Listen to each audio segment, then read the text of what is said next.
Hi, Stephen Watson, Someday Farm. I just wanted to talk a little bit here after a workout about a common challenge to the martial artist. It's a miscommunication that often happens when we believe there actually is communication. And so the example that I have here is the word straight in the sense of a straight arm. And what I think is important to understand is that what counts as straight, as qualifying to be called straight by a framing carpenter, the person putting up the studs and joists and lintels and such, is going to be different than what counts as qualifying to be understood as straight to a finished carpenter. Their tolerances will be different. And so we could say maybe that the framing carpenter can say straight enough. Get that piece of wood, it's straight enough. Meaning straight enough for my purposes in this context. Now, if the framing carpenter is working with a bunch of people that are familiar with the task at hand, eventually the rest of the adjectives will fall away, and the carpenter will just say, get me a straight board, get me a straight beam, and everybody will know what is meant by that. Now, a framing carpenter will have tighter tolerances, and what will be qualified to be understood to be straight will be a smaller subset of all the lumber available. Similarly, the person who makes the tools that both carpenters use, the person who makes the framing square, for example, or the level, or the fence for the table saw, those people will have even tighter tolerances for what is considered straight. And they are making the tools by which other people will measure straightness in their job. And of course, the framing carpenter will measure straightness the same way the finished carpenter will, like they'll use the same level or square or what have you, carpenter square.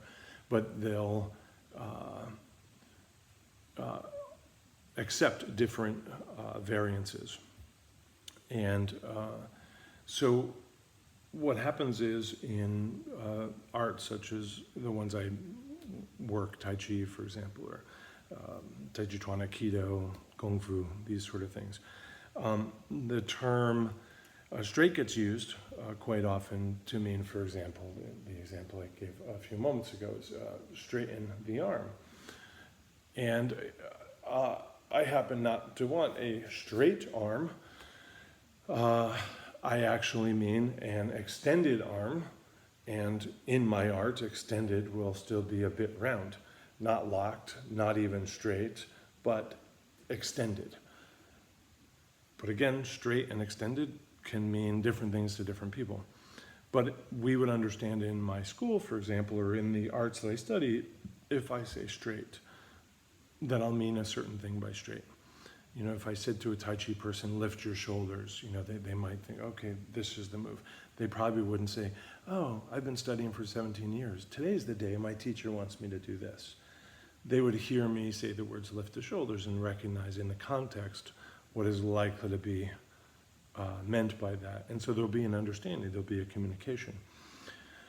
So there's a challenge here where the person expressing the term, like twist or settle or straighten or something like this,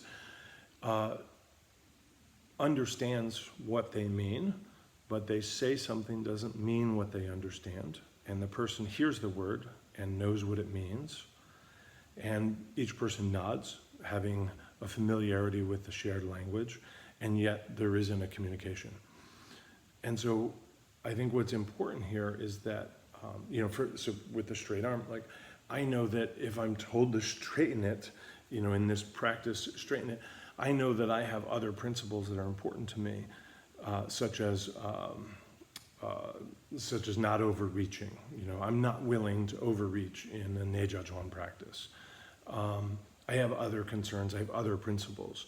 And so within the nest of those concerns and principles and deep understandings, or the basic operating system of the art, I can accept a version of straight, which is reasonably called straight in this context. If we extend the metaphor from the toolmaker for the carpenter to like an aerospace machinist, their use of the term straight will be different. And a astronaut, or that's the wrong term, but somebody building a space vehicle is probably going to have even tighter tolerances. And they would discard much of what the aerospace engineer would refer to as straight and have a much smaller subset of the resultant product that they'd accept as straight. Nobody's wrong in any of these cases, but the shared term has specific and unique meaning in a particular art. So what I recommend is that the person hearing the word straight, or sink or bend or extend or twist or whatever it happens to be, if you can understand that it could be meant in a different way, practice asking, what do you mean when you say straight?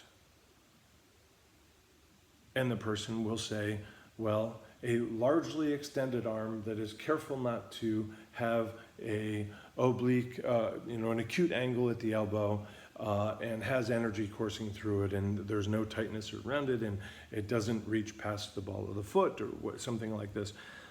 A lot of language, a lot of adjectives, a lot of examples, a lot of hand, this is what I mean, feel that. Once that's all gotten across, then in coming practices or forms or interactions with that same person in this context, you can simplify and just say straight, right? When I get, called up at a government office or the court or the, DMV or something like along those lines, they're probably going to use my full name. But once people know that it's this Steve, they'll just say Stephen, and then they might just say Steve. And that's fine. We know what that means in that context. And in different context, like, a theater full of people, you wouldn't just say Steve, because probably 4 people will say, hey, I'm Steve. And I say, okay, let me narrow that down a little bit. So this is just a little bit of advice for practicing how you practice. And this is the kind of thing that you can start to watch for where misunderstandings happen in a class, or your notes seem unclear later on when you noted something down. So thank you for your time.